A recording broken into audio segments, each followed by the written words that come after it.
So a lot of students ask me what is this MSPs, what is vendor, can they work for a vendor, especially international students because they are not aware of these.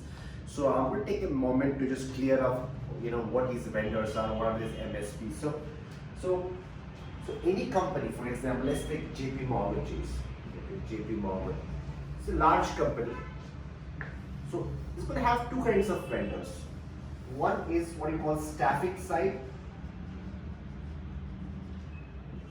One is what you call MSP. What is MSP? Is managed service providers, staffing vendors. So what is the difference? Okay, sorry, let me first give you an example. Who are the staffing vendors? For example, with Kforce, Tech Systems. These are staffing vendors. MSP, take TCS, Infosys, IBM. These are all what we call MSPs. Okay, so staffing side, they only deal with staffing, which means that whenever JP Morgan has or any similar large clients, they don't want to hire full time. So sometimes they have a project, let's say migration for 6 months or a year. So they said, okay, we don't want to hire somebody full time. So what should you do? So they go to the staffing company. They say, can you provide me a resource for 6 months or a year?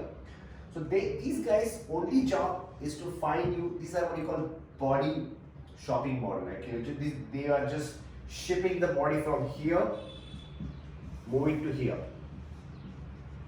That's it. They don't do any intelligent work. So they find you, they place you, and they make some commission of it. For example, if JP Morgan is paying, let's say $100 per hour, these guys are going to pay you, let's say $70 per hour, and keep that $30 per hour for themselves to find you and staff you, things like that. So that is pure staffing model. So that's why I keep telling my international students who we help find a job that it's okay to work for staffing companies, especially the tier 1 staffing companies. These are called tier 1.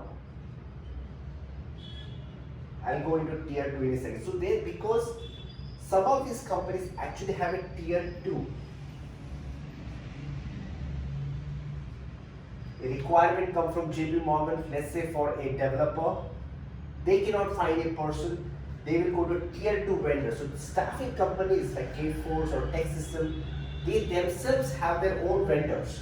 So let's say this can be, for example, there are many tier 2 companies. These guys will provide resource to this guy, and they will then put that guy here.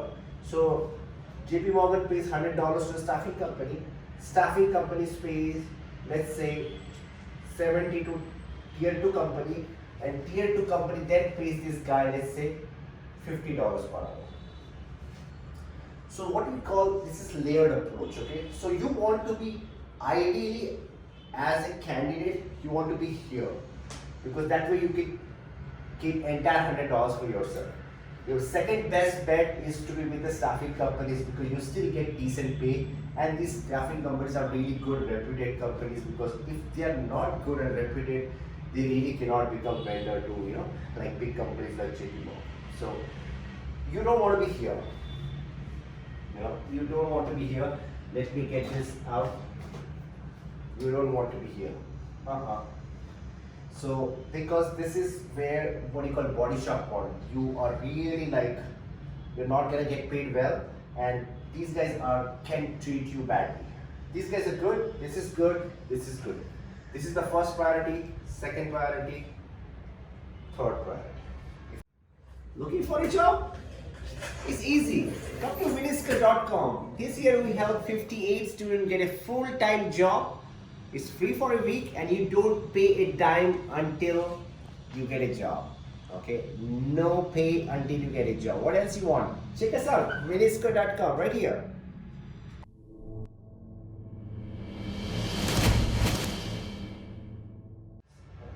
So that's what we call, this is staffing side. Second side is more organized. It's called MSP side, which is TCS, Infosys, IBM. So what they do is they take a small kind project from JP Morgan. So for example, JP Morgan says, okay, we are building this huge software and we will outsource some part of it. Why don't we outsource building the payment module to, let's say, Infosys, because they do their job pretty well.